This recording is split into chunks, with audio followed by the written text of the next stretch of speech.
that Salt Lake is such a success as like this new franchise. They're like, why not? They're like, why not just do it with New York? I think that's how we got to the main event, which is, it's almost like our discussion here today needs to have tiers. It needs to be like, how did we get to this? That's the first thing. Second is what does this really mean for the main show? The third is, what does this mean for the OG show? And the fourth is, what does this mean?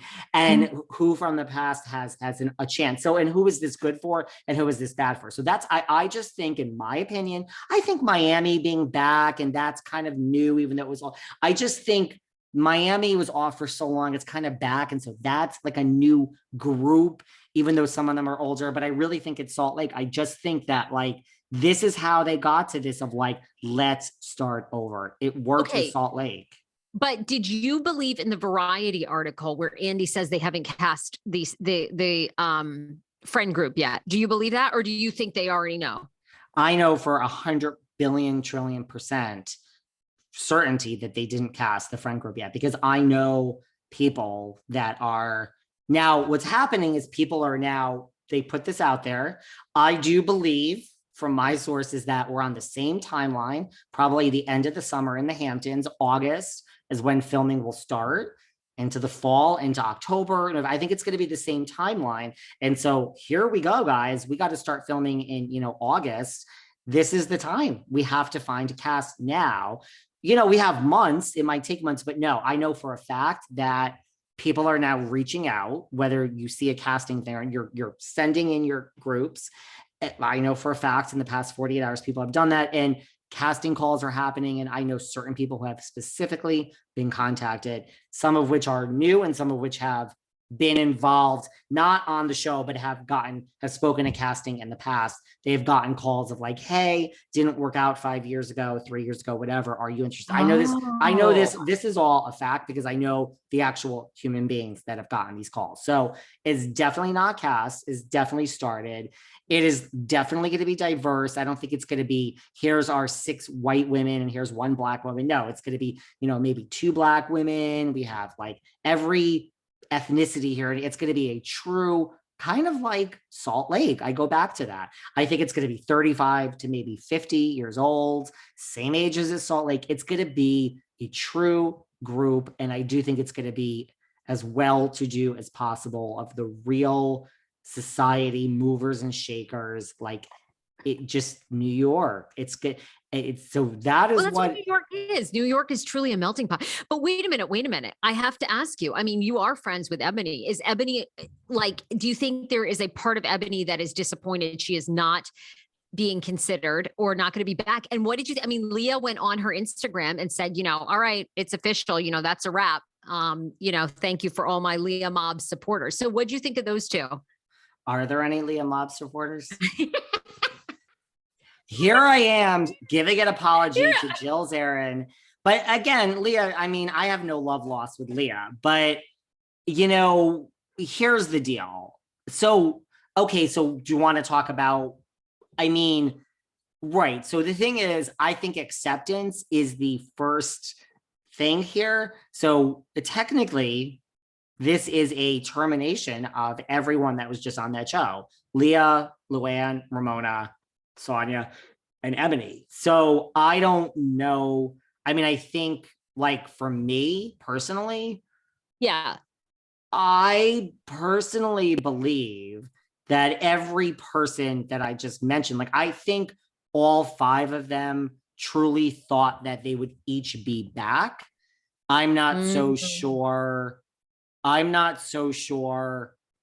how each person necessarily thinks that. Like, to me, there was 0% chance that Leah was coming back if this show went forward.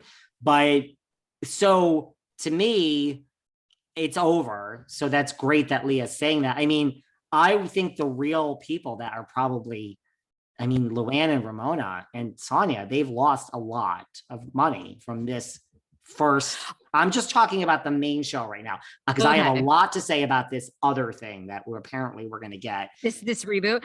She got, she had 200 plus comments on her Instagram. Leah did, putting this up, just people, congrats, mazel, that kind of thing. So I don't know. It was interesting because, yeah, I think it was pretty outspoken. I thought that she was going to be back and kind of like, really, I think you're right. Really thought. I think she thought she was going to be back, but I personally don't see how she would have ever been back if we went ahead with who's staying and who's going. I will stand by. I think Luann and Ramona were the only two that were coming back. I will stand by that to the end of time. So no, I did not learn anything to this troll that says, are you going to realize you were wrong? I was not. I stand by that. That's truly what I think. I believe Ebony, maybe Ebony would have been back, but Leah would not have, and I don't think Sonia would have. But so to me, it's like if you were Luann or Ramona and Sonia, I mean, that's a lot of money that's gone. Okay. I mean, I want to hear all your thoughts. You kind of insinuated at the start of this podcast episode, you don't think there ever will be an OJ reboot. You think they're just saying that. Well, so here's the thing. It's like, I don't see how you could have been, and I'm not so sure that I think that. Like, I'm going to get to that in a second. I don't see how, first of all, like, look, NBC Universal is brilliant. This is such a brilliant statement. This is such a brilliant Vanity Fair art. It's everyone brilliant. Says, yeah. I mean, if you announce that we are scrapping RHONY and starting over, it would have been chaos. It would have been a revolt. Boycott, not watching, pissed. I want Ramona. I want Luann. I am pissed. Pissed. Even if you want Leah or Ebony, whatever it was, you would have been pissed. So I don't know how you could have just said, we're wiping the slate clean. People would have gone berserk. Sure, then the show would have come out, and then we would have had probably a ratings bomb. And also, it's hard to start with a new show. Like Salt Lake didn't start with such great ratings.